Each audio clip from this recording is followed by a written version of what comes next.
Hey everyone! So today, we're going to talk about a huge concept when it comes to money. But don't worry, we're going to break it down and make it super simple. This is one of those things that affects literally everyone. Yeah, that includes you. So let's just dive right in. Okay, picture this. You've been saving up, and you know that last year you could grab an amazing burger for 100 rupees. But this year, you go to the very same spot, order the very same burger, and suddenly it's 120. Wait, what? You didn't do anything different? The burger's the same, so what happened? Well, the answer to that little mystery is one single word: inflation. Now, I know it sounds like a big, scary economic term, but what it actually means for your wallet is pretty straightforward. At its heart, inflation is basically two things happening at the exact same time.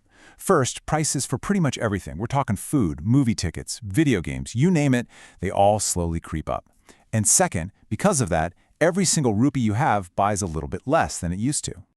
This slide shows it perfectly.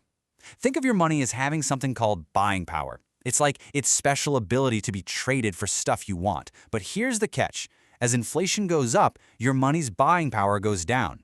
They're like two ends of a seesaw. When one goes up, the other has to come down. Let's make this really clear. Let's say you have a 500 rupee note. That number, 500, is fixed, right? It's printed right there on the paper. But what that note can actually buy, well, that's a whole different story. And here we go. Let's put it to the burger test. Last year, burgers were 100 rupees a pop. So with your 500, you could get 5 of them. Awesome, right? But this year, whoops, inflation pushed that price up to 125. Now that exact same 500 rupee note only gets you 4 burgers. You have the same amount of money, but you get less stuff. That is inflation in a nutshell. And this is just a brilliant way to think about it. It's not some loud, dramatic event. No, it's this quiet, almost invisible force that just nibbles away at the value of your money day after day, year after year. So that's the big question, right?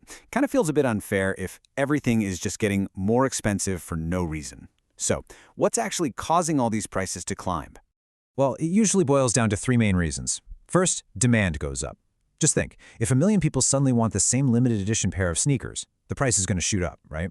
Second, it costs more to make stuff. If the price of flour and tomatoes goes up, the burger joint has to charge more to cover its costs. And third, there's simply more money floating around in the system. When people have more money to spend, they tend to spend it, and that extra demand pushes prices up for everyone. And once you know what you're looking for, you start to see this literally everywhere. It's why that packet of chips you love seems to get a tiny bit more expensive every year. It's why school fees tend to go up over time. And it's definitely why a movie ticket costs way more than it did just a few years ago. This is exactly what your parents or grandparents are talking about when they say things like, "You wouldn't believe how little this used to cost back in my day." They're not just telling stories. They are describing the long-term effect of inflation that they've seen throughout their lives. Okay, this is the most important takeaway, so listen up. If you have money, say tucked away in a drawer or a piggy bank, and you just let it sit there, inflation guarantees that it's going to be weaker next year, and even weaker the year after that. It's literally losing its power. And this, right here, leads us to the most powerful question of all. If you know this invisible force is constantly working against your money, what can you actually do about it? How do you fight back and make your money stronger? So the real goal isn't just to keep up with inflation, the goal is to beat it. And to do that, people generally focus on a 3-part plan. 1, you save your money consistently. 2, you invest that money so it has a chance to grow faster than prices are rising. And 3, you find ways to earn more money over time. That's how you can help your money win the fight.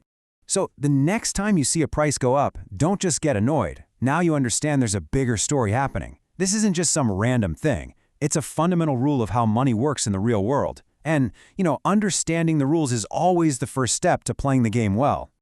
So I'm going to leave you with this final thought. You now know for a fact that your money is in a constant battle to hold on to its value. So the only question left is, what's your plan to help it win?